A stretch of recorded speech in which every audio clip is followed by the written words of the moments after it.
조선시대의 선비와 그리고 조선시대의 승려와의 어떤 관계에 대해서 말씀드리고 싶습니다. 우리가 일반적으로 조선시대는 읍불숭유라 해서 승려를 하대를 하고 또 불교에 대해서 탄압을 했다고 합니다. 그것은 국가적 차원에서 또 당연한 것입니다. 그러나 지역에서 실제적으로 선비들하고 승려와의 관계는 나름대로 우호적 관계를 유지하면서 때로는 시를 주고받고 또 학문을 논하는 어떤 동반자적 그런 관계를 유지를 했습니다. 특히 조선 중기에 태계학파와 그리고 서산대사 사명당으로 이어지는 선비와 승려의 관계는 다시 한번 되돌아봄으로써 오늘날 우리가 종교의 어떤 갈등과 어떤 이념의 차이를 떠나서 어떤 새로운 삶의 비전을 찾을 수 있는 것을 여기에서 우리가 확보해야 할 수 있지 않을까 그렇게 생각합니다. 사명당과 태계선생 그리고 태계학파에 대해서는 얼마나 잘 알려져 있습니다.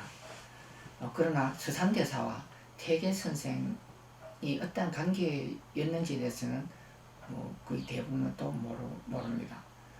서산대사의 문집에는 태계선생이 보낸 편지가 실려 있습니다. 그래서 먼저 우리는 서산대사와 태계선생의 관계에 대해서 살펴보도록 하겠습니다. 서산대사의 문집에 보면은 안동의 예안에 있는 용수사라는 절에 극락전을 지은 기록이 있습니다. 그 기록에 보면은 글을 지은 분은 서산대사입니다. 그런데 글의 내용이 산은 도산의 뿌리가 되고 물은 태계의 근원이 된다. 좋은 기운이 흠뻑 우러나면서 천지에 정기가 쌓였으니 영웅과 호걸이 대거 배출되는 것은 바로 이 때문이다 라고 극락전 기문에 서산대사가 이렇게 글을 썼습니다. 이 기문에서 말하는 도산 태계는 바로 태계선생의 도산서원 그리고 도산서원 주변에 흐르는 시냇물인 태계를 이야기합니다. 그런데 서산대사가 왜 용수사 극락전 기문을 지으면서 태계선생의 도산서원과 태계라는 시냇물을 언급했는가? 그리고 그것은 산의 뿌리가 되고 물의 근원이 되는 어떤 근원에 대해서 얘기한 것은 매우 의미하는 바가 크다고 생각합니다. 더구나 이러한 도산의 뿌리와 태계의 근원이 쌓여서 천지의 정기가 되어 이로 인해서 영웅과 호걸이 도산 예안에 많이 배출되었다고 한 것은 오늘날의 우리 산수 지령이라는 산수는 인거는 지령이라는 그런 말이 있지 않습니까? 그것처럼 좋은 땅의 연기가 결국은 훌륭한 인재를 배출한다는 말과 다름이 없습니다. 이러한 서산대사의 문집에 보면은 편집글에서 바로 태계 선생님도 올린 글이 있습니다. 태계 선생님을 아주 존경하고 사모하는 그리움을 담은 글인데 보면은 저는 항상 태계 선생의 그 맑고 고매하신 그 품격을 저 태산가처럼 높이 비기면서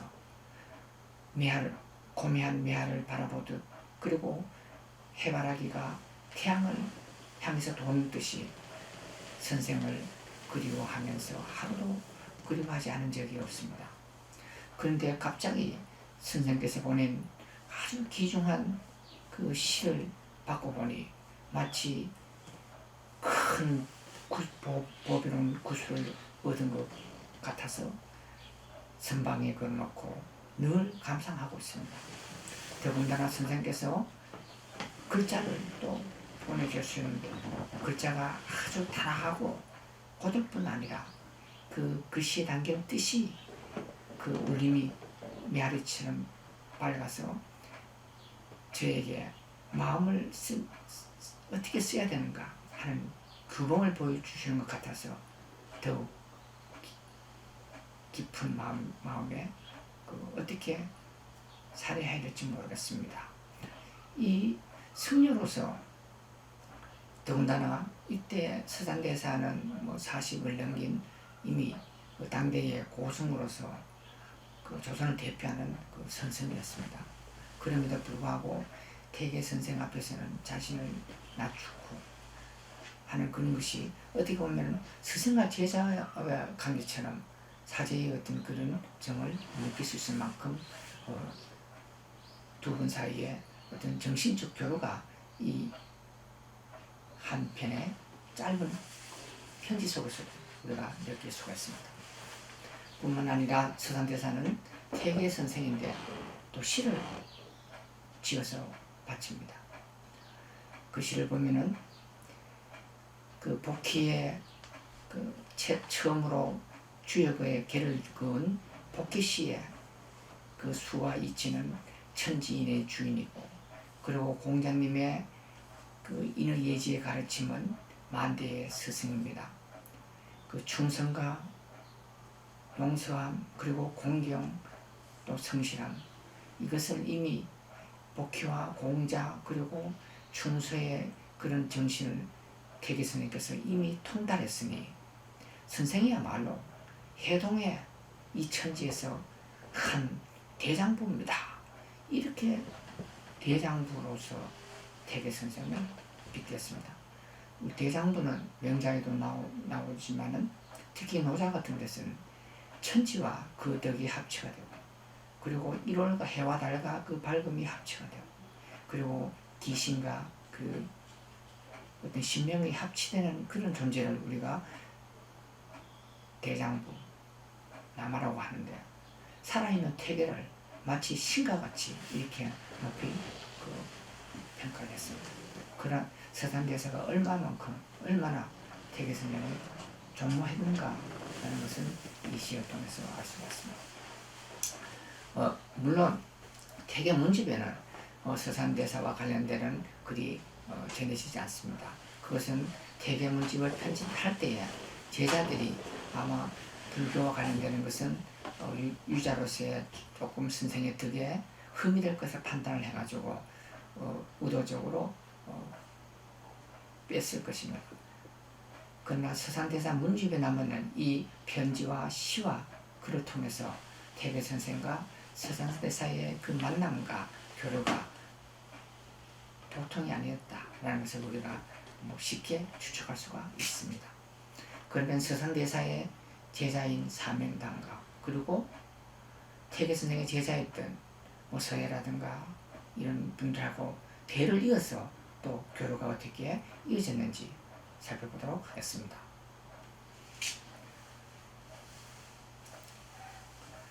그 태계 선생의 제자 가운데 그 조강익이라는 분이 있습니다. 이분은 고향이 영천이고, 그리고 또 그 동생 중에 조우익이라는 분이 있습니다. 형제간에 태계 선생의 문인입니다. 근데 이 조강익 선생이 서산대사에게 시를 지어서 보낸 게 있습니다. 그 시를 보면은 눈과 다른 그 천산 가는 길, 아마 이 천산은 서산대사가 계신 묘황산을 그려봤습니다. 안개와 노른 골짜기마다 가을이구나. 마음을 쓰는 것은 마음을 쓰니 정처가 없으니 저 둥구름처럼, 그리고 저 부평초처럼 늘 흐르면서 심적이 없네. 아마 서산대사가 그 운수 행각할 때 구름처럼 저 물처럼 전국을 헤매고 다닐 때에 만났을 때 조광익 선생이 지어주는 시인 것 같습니다. 물론 여기에 서산대사의 어떤 인품이라든가 또는 논평에 대한 그런 내용은 찾아볼 수가 없지만은 그 서산대사가 법을 구하기 위해서, 도를 찾기 위해서 천상과 만왕을 그 헤매는 그 모습의 구두자의 그런 어떤 진정성을 우리가 이 시를 통해 알 수가 있고, 또 부평조와 같은 인생에 대해서 근무하지만은 그러한 삶이 또 가치와 의미가 있다고 하는 그런 정서를 이 시에 담았습니다. 따라서 그 태계 선생의 제자가 또 그 서산대사와도 긴밀한 관계를 유지했다는 것을 우리가 알 수가 있습니다. 그러면 사명당과 과연 이 우리 경북 북부 지역에 안동이라든가 의성이라든가 봉화, 영주에 살았던 선비들하고 실제로 과연 교류가 있었는가, 그것들의 남긴 문집을 통해서 확인하도록 하겠습니다. 먼저 영주에 살았던 한웅규라는 분입니다. 이분은 그 소백산 그 중령에 그 근처에 그 항시들이 집성촌이 있습니다. 희역군이라는 곳에 있는데, 이 한웅규라는 분은 물론 태계 제자입니다. 이분이 그 사명당에게 하답한 시가 있습니다. 하답했다는 말은 사명당이 먼저 시를 보내주고 그 시를 보고 그 시에 대해서 답으로 보낸 시라는 말입니다. 그 시를 보면은 문서도미 속에서 그 태정 같은 그런 고승을 만나니 천진한 얼굴에 학의 그 골상은 바로 신선 같구나. 소매의 밝은 구슬은 어디에서 얻었는가. 마땅히 저 바다 밑에 잠자는 용을 만났으리라. 어떻게 보면 승려가 지은 선시와 같습니다. 이 조선시대 태계 선생의 제자들, 태계 학파의 학자들과 이런 시를 지었다는 것은 어떻게 보면 이해가 가지 않을 수가 있습니다. 소매 속의 명주, 이것은 바로 마음속에 있는 마음을 의미하는 것이고, 그리고 바다 밑에 잠자는 용이라는 것은 그 마음의 주인을 상징한다고 이야기할 수 있습니다. 따라서 승려들에게 보낸 시는 그 내용도 승려들이 사용하는 언어를 사용했다는 것을 우리가 알 수가 있고, 그것은 바로 태계학파의 학자들이 불교에도 깊은 이해를 하고 있다는 것을 우리가 알 수가 있습니다. 이 송관 한웅규 선생이 사명당인데 답한 시는 한편의 선시라고 해도 좋은 만큼 아주 높은 경지에 이르렀다고 말할 수가 있습니다. 그리고 약포 정탁 선생, 이번엔 그 사명당이 보낸 이별의 시를 보면은 잘 아시겠지만은 약포 정탁은 임진왜란 때에 이순신 장군이 모함을 인해서 그의 죽게 됐을 때 자자를 올려서 목숨을 구해준 그분입니다. 이 정탁 선생도 그 송운 사명당하고도 아주 각별한 사이였는데, 그 시에 보면은 지팡이 하나로 애써 만 백성을 위로하고도 마이 300에 입은 옷은 영강령 같은 그런 비단으로서도 바꾸지 않았네. 타고난 참된 성품은 본래 망령됨이 없으니 어찌 못된 외적이 그 사명대사의 마음을 괴롭힐 수 있겠는가. 세치현은 그 중국의 소진 같은 그 유색을 부끄럽게 만들었고, 사명대사의 한마디 말은 문득 자라와 같은 어떤 용맹한 명성을 얻었다. 공을 잃었다고 속세의 빗슬에 얼매일 것이냐 보냐. 적하는 저를 찾아가서 불법을 밝히려 하네. 이 정탁이 그 사명당에게 이별 선물로 보내준 시는 그 송운대사, 사명대사가 백성을 위해서 자신의 목숨을 바쳐가면서 일본과의 교류에 교섭에 앞장섰던 것을 높이 평가를 하고, 그러면서도 그러한 그 교섭에서는 그 뛰어난 외교적 그 언사를 통해서 일본을 외장을 굴복했다는 그런 어떤 믿음이 있습니다. 그러면서도 국가에서 조선 조정에서 그러한 공에 대해서 사명당에게 높은 벼슬을 주었지만은 그는 그것을 버리고 절에 들어가서 불법을 이제 도를 이루고자 하는 그런 마음을 밝혔는데, 정탁 선생이 지은 시는 송문 선생의 그 당시에 한 행적을 아주 간명한 하나의 묘관물처럼 그렇게 정리한 시라고 이렇게 보면 되겠습니다. 특히 세치현은 도리어 소진을 북극할 정도였다는 거 그 엄표로 봐가지고 그 송문 사명당의 논리가 얼마나 합리적이었고 또 그 외장을 언변을 통해서 설득을 했고 또 그런 결과로서 우리가 그 강화를 통해서 또 나중에는 일본에 건너가서 포로들을 데리고 올 수 있게 되었는가 하는 점을 우리가 추측할 수가 있습니다. 그 당시 임진왜란 때 또 제차저로서 군무의 최고 책임자였던 유성룡 선생 또한 또 사명당과 아주 깊은 관계를 갖고 있었습니다. 그 유성룡 선생이 사명당에게 자원한 시를 보면은 겨우 변방에서 돌아오자마자 다시 또 화남당으로 가는구나. 마음은 오히려 씩씩한데 산에 돌아오니 그 산에 돌아갈 꿈, 절로 돌아갈 꿈은 더욱더 뜸해지는구나. 가을 바람은 세차게 불어오는데 그 화남으로 가는 그 옥기선 응당 드디지 않으리라. 애를 써서 큰 공을 세울 터 어찌 잠시 이별하는 것을 안타깝게 하겠는가. 이 송은대사가 사명당이 호남의 외적과 싸우러 간 때에 또 이 유성룡 선생 입장에서는 너무나 슬픈 그런 시를 짓는다는 것은 또 싸우러 가는 사람에게 마음을 저상하게 할 수가 있습니다. 그래서 이 송은대사에게 공을 세우라고 하는 어떤 격려의 그런 의사를 이 시에 담아서 보냈습니다. 그 서해집가 그리고 그 사명당에서의 문집에는 서해 선생의 시가 몇 수가 같이 실려 있습니다. 사명당이 서울에서 병석에 누워 있을 때 또 서해 선생님이 올린 그런 시가 있습니다. 이 시는 사명당의 시입니다.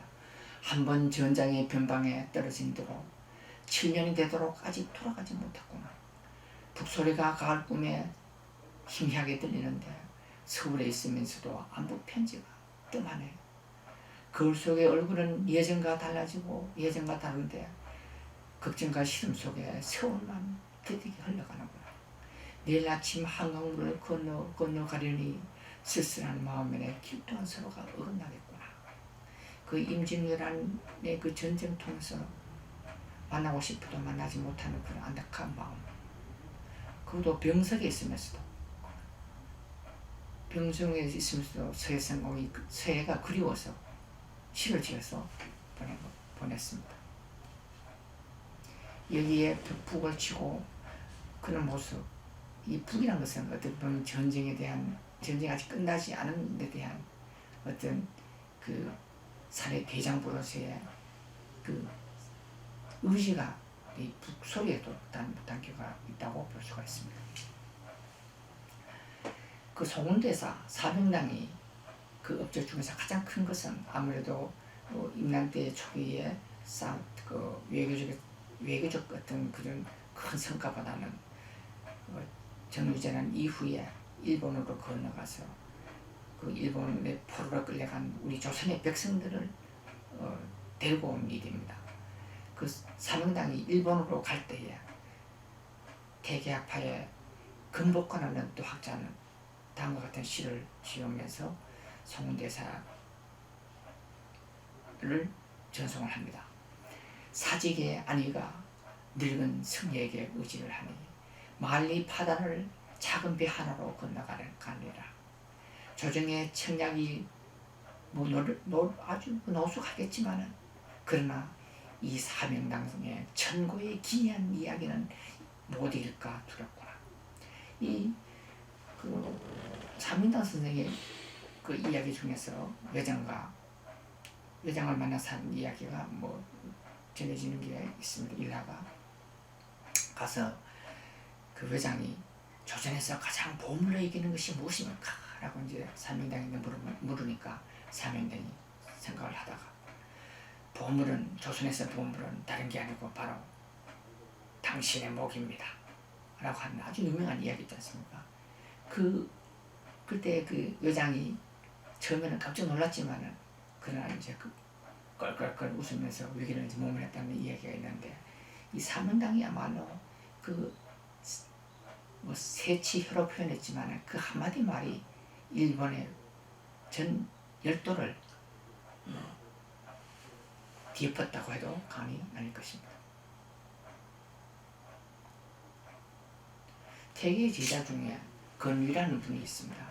이분은 임진왜란 때 또 창의를 해서 외적과 싸우기도 했는데 사명당이 일본에 갈 때 가면서 건위를 만나서 야시를 한 수 지어다게 하라고 부탁을 했습니다. 그러자 건위는 이 시는 아마 봉정사에서 지은 거로 이렇게 생각되는데 그 봉정사의 서로에서 손을 잡고 먼 길을 전송하면서 지은 시입니다. 사명당이 그 서산의 법을 전수받아 이미 불교의 그 묘한 이치를 깨우쳤고 그런데 지금 외놈의 소굴에 들어가 일본의 그 적진의 정황을 알려고 하는 벽길이 위험해도 그러나 사명당의 마음은 고요할 것이고 바다에 그 용이 돌아와서 바다가 잔잔하겠지. 나는 그 사명당처럼 적진에 뛰어들 수가 없지만 사명당 당신이 우리를 대신해서 홀로 명상을 독차지할 것입니다. 그래서 그 당시에 그 의병장들 그리고 전쟁에 참여했던 수많은 그 유학자들이 있었지만 일본에 건너갈 때에 자진한 사람은 아무도 없었습니다. 그래서 어떻게든 자신의 목숨을 버리는 것이니까 그때 사명당은 분연히 자신의 목숨을 내놓고 일본에 가겠다고 했을 때 그 의리야말로 어떻게 보면은 조선시대의 선비들의 어떤 의리 정신과도 서로 맞먹는 또 그런 느낌을 우리가 받을 수가 있습니다. 대개 이 제자 중에서 뭐 워낙 300몇 명의 아주 뛰어난 제자들이 많이 있지만 그 가운데서도 의병장 특히 이안의 의병 활동을 했던 배용기라는 분도 그 사명당에게 그 시를 보냅니다. 특히 사명당의 그 모습이라든가 사명당의 어떤 생각을 시로서 표현했는데 사명당의 모습을 아직 보기도 전에 사명당의 참모습을 먼저 얻었네. 소나무는 추위에 뒤에 시들고 구름은 바람 따라 절로 일어나네. 우리는 그 소나무가 날씨가 추운 뒤에야 그 소나무의 절기를 아는 것처럼 이 임진왜란이라는 국가의 어떤 미중위의 국가적 위기를 당했을 때 사명당 같은 그 성인들의 어떤 나라를 위한 마음을 알 수 없다. 그런 표현으로 보면 되겠습니다.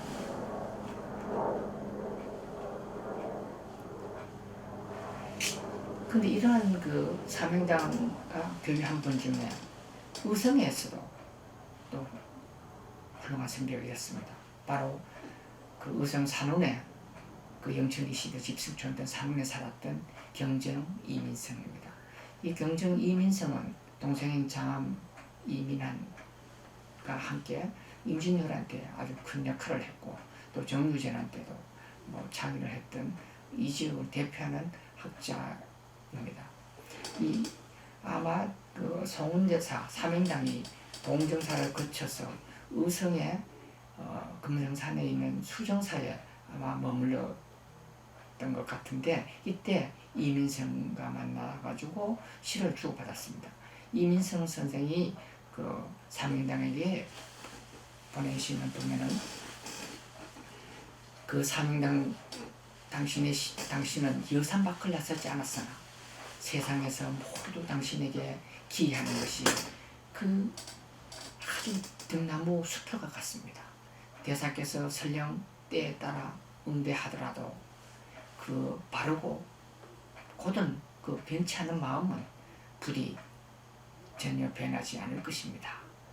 아마 그 일본에 가서 대사가 죽을지도 모르는 어떤 그런 위험 상황 속에서도 끝내 뜻을 굽히지 않을 거라는 어떤 그런 믿음을 이 시를 통해서 사명당에게 전한 것 같습니다. 이 이민성 선생 그리고 이민환 그리고 특히 그 수정사에 가면은 지금도 그 사명당의 영정이 있는데 더구나 거기에 영당각이 있습니다. 바로 이 영당각이 사명당의 영정을 모신 곳이기 때문에 그 임진왜란에 대해 그 의성 지역의 어떤 창의와 관련되어서 수정사가 가지고 있는 어떤 위상이랄까 그런 역사적 어떤 원언을 한번 정리를 해서 의성 지역의 임진왜란 때의 그 기록을 정리하는 것도 매우 중요한 지역사 연구의 한 측면이 되지 않을까 그런 생각이 됩니다.